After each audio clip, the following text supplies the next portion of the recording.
Möödunud kevadel sõlmisime ajaloolise 4-aastase lepingu, mille tulemusena jõuab discgolfi MM 2029. aastal Eestisse.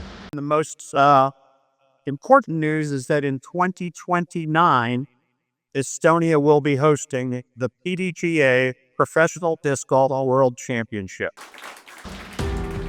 Aga enne pidime sooritama eksami ja tõestama, et oleme selle usalduse väärilised. Eksamiks oli discgolfi suure slam'i turniir Tallinnas. Eesmärk oli selge, 15 000 inimest koha peal ja 70 000 televaatajat ning tõestus, et tippsport ja linnafestival saavad käia käsikäes. Panuseid tõstis ka see, et 2 nädalat hiljem toimus Soomes MM. Tähelepanu nimel käis kõva konkurents. Siis aga tuli laulupidu ja vihm. Lauluväljaku murukatte oli tugevalt kahjustatud ja rahvusvaheline discgolfi meedia kuulutas kiiresti, et võistlus on rikutud. Meie nii lihtsalt alla ei anna. Võtsime murukriisi enda kontrolli alla ja rääkisime avalikult nii Eesti kui välismeedias. Hoidsime sotsiaalmeedias pidevat infovoogu ja näitasime lahendusi. Kutsusime inimesed kohale oma silmaga vaatama, mis tegelikult toimub. Samal ajal ehitsime festivali brändi, mis seob spordi, kultuuri ja meelelahutuse.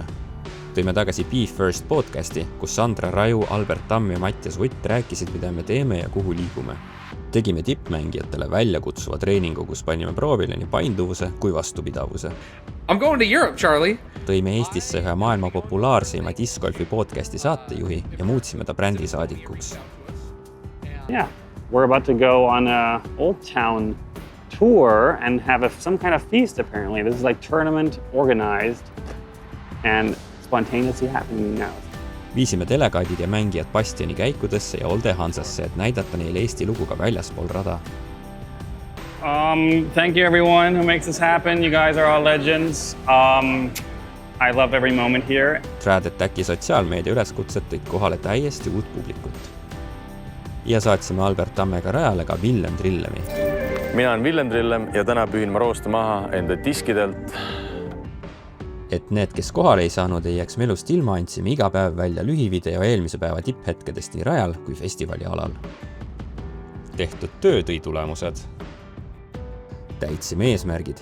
Üle 15 000 pealtvaataja koha peal ja üle 70 000 televaataja. 100 kajastused Eesti meedias ja tugev rahvusvaheline tähelepanu.